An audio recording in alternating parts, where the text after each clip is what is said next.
Nothing feels worse than getting your heart broken. So, I would say, you know what, it's not true that probably everybody in this room, but I'd say probably 95% of the people in this room had their heart broken. And here lies the problem. We close up a little bit.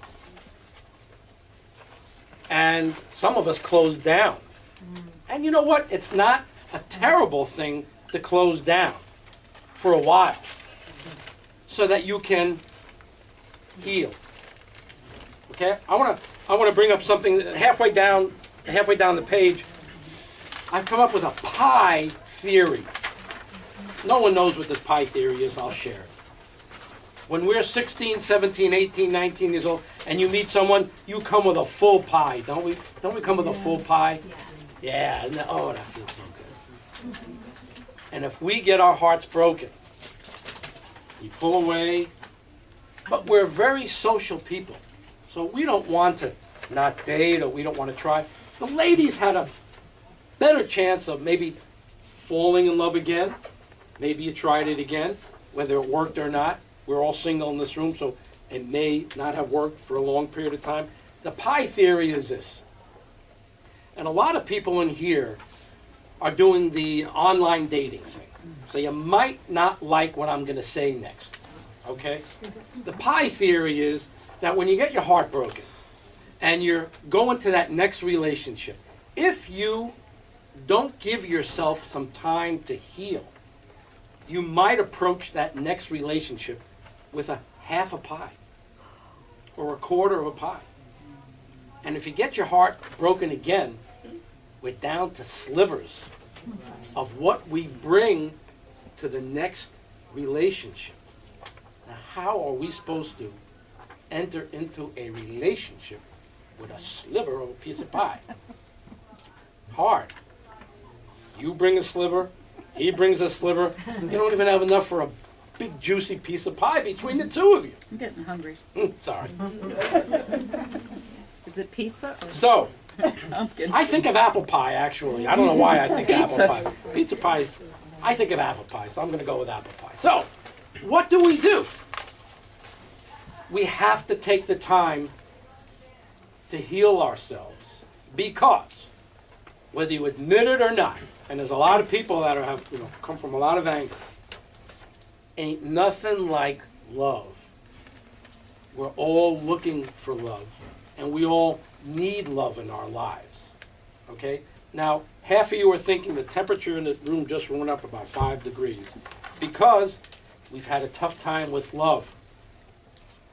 What I learned from all those people, over the 6,000 people, is that they stopped to protect themselves. They stopped leading with their hearts. They kind of kept it closed and safe, and they led with their heads. And instead of making a choice or a decision based upon your attraction, the kindness, the sweetness, the niceness of another person, we started making intellectual choices about making the best deal, that we can possibly make. Anybody know what I'm talking about? Anybody at all? Just one? People do? Okay. We started approaching relationships with our heads. Is anybody still doing that? Come on, raise your hands. We all are. We have a complete, full generation of people who are thinking about relationships, and their hearts are tucked safely away. I'm sorry that I have to bring this up. Maybe a lot of other speakers come up here and talk about all these nice things. We're in a sad state.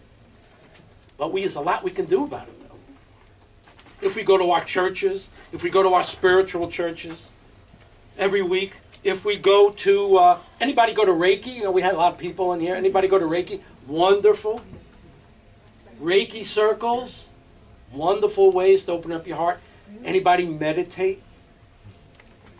I mean, you talk to, the Oprahs of the world, and you talk to Deepak Chopras, they will tell you that the secret to being in touch with yourself, getting that pie, you can grow that pie back, by the way. You can recook that pie and grow that pie back by not speeding up and going to 101 online dating things. So I got to tell you that every person that you interact with, you either leave a good feeling between you or a bad feeling. Every single person. And when you put yourself out in all these, I'm not putting down speed dating. There's nothing wrong with speed dating. If you do it every day or every week, then there's a little bit of a problem for me. There's nothing wrong with online dating. But if you wholesale it, if you go out every night, every other night, every third night with somebody new, you're giving away energy you don't even have to this other person, whether you're touch them or not. And imagine if you have physical relationships with 5, 10, 15, 20, who knows? You know, a lot of people have done you leave a piece of your energy with each and every person you are with. You do. That's why I say to you, don't be in such a rush to go out and meet someone as fast as you can. I remember my first love. Now, I haven't ever brought this up in a seminar before. My first love, she went, when we were starting to have trouble, she went and started dating another guy. Ooh. Like, almost right away. And I said, that doesn't sound right. If we had a tough time together, and what does that mean when someone goes right into date? What is it? What do you think that means? I think it means 100 different things according to each person, because it can mean... So give me what's in the top of your mind. Well, it can mean you're so fantastic Oh. that the fear of losing you was so great for her that she had to compensate by going out and having a little... Wouldn't that be nice? Did everybody hear that? I want to in the wing. Yeah, in the wing. That wasn't what it was, but I wish it was. It could be any of that, and Yes. that's subconscious. Yes, and go- that's where yes, thank Somebody you. in the wings. Yeah, yeah, you know, you want somebody in the bullpen, the guys. Okay. But isn't it sad that she didn't want to be in touch with her feelings? That's it. Or didn't know how. Didn't know how. That's rough. When I saw that happen, I said, wow, this girl doesn't want to be alone for a minute. She needs to be with someone. I said, how is she going to know who she is without being with someone? She was 15 when she met. I was 17. By the way, this 15-year-old moved to Yonkers, New York. She lived in California. She taught me everything I know. 15 years old, she taught me everything I know when I was 17. I was so naive, and here's this. Anyway, how did we get into that? So, the information that I'm here to give you is, don't speed up. Slow down. Regrow your pie so that when you meet someone, you've got some pie to offer them. I always knew that if I had a chance to meet someone when I was single, if I had a chance to meet someone that was dating around, attractive, sexy, or someone who hadn't dated in a year, I want to see if I can get to know the girl who hasn't dated in a year. Because I know that she's had a chance to find out a little bit about her feelings, who she is, and maybe she's been to Reiki classes, she's been meditating, okay? She's been going to yoga. These are the ways that you heal your body and heal your soul. I was lucky enough when I lived out in Los Angeles to go to Agape Church. Anybody ever hear of Agape Church? Anybody ever hear of Reverend Michael Beckwith? Mm-hmm. I used to go there every week. and he was just spectacular. By the way, you can hear Agape Church on the internet every Sunday. It's absolutely spectacular. We all need to get reminded. We go so fast, and now with everything on YouTube and computers and emails, I've got 6 email addresses. I got to check all those every few hours. That's nuts. The other day I took a train, one of these tri-rails, and I was sitting around 8 or 9 people. And in the old days, you sit in the tri-rail and you kind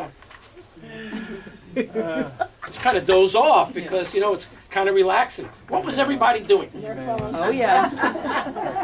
It was crazy. It was crazy. Electronic devices. When do we relax? Yesterday. Oh my God. And talk. That's the key to meeting someone. We're gonna jump around because who knows how long. So we've already talked about moving too fast and no wholesale dating. We've got to learn to be present when we meet someone. But what do we usually do when we meet someone? Our thoughts go, is he going to be like that bastard that abused me or was drinking or,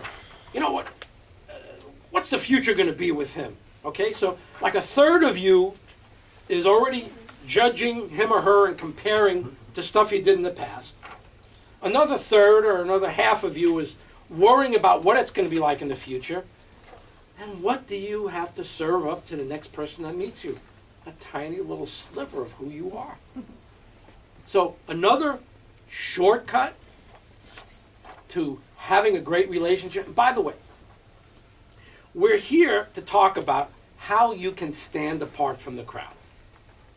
And the way you can stand apart from the crowd is to get quiet, get to know yourself, not spread yourself too thin. And I'm going to tell you about Dr. Pat Allen. Anybody know what Dr. Pat Allen is? Dr. Pat Allen is the older small lady on the Millionaire Matchmaker with Patty Stanger. Whenever she runs into somebody really tough, she calls in this little old lady who straightens everybody's butt out in the relationship. It's amazing. This little old lady was my mentor out in Los Angeles. She used to be the one who would speak to all the producers and all the actors and all the actresses. I remember being out in the Improv. Anybody remember the Improv, the comedy thing? Yes. I used to go there all the time. And I remember guys trying to pick up girls. And half the guys would try to talk to the girls and tell them what they had and what car they drove. And half the girls were interested in what they had to say. The other half, if the guys would go talk to a certain girl and told them where they lived, what kind of car they'd had, they'd get a look like, what the hell is the matter with you? Who cares what kind of car? I know this is a little bit odd now. Because it's almost like if they don't come and offer you a car they have, or where they live, it's not going to have much luck now. But 20 years ago, 25 years ago, some people thought that was just the worst thing to come up and say, hi, my name is Joe, and I've got a really nice car outside. And I live in Brentwood. Oh my gosh. And if the girl would say, Brentwood? Okay, let's go. I mean, it's sad. It's sad. And being a part of that out in LA for all those years, it was like a cartoon version of what was to come. So, our job is to want to stand out from the crowd. But you need tools to do that. A fellow who was in here speaking before, I heard he had some really nice tools. And that's why I come and speak. I'm a relationship coach too. And I know that once we get started on a certain path in relationships, how are you going to change that? Who are you going to have change that for? We get so set in our ways. And you know the old insanity thing? Everybody know that old insanity? If we keep doing the same things over and over and over again and expect a different result, that's insane.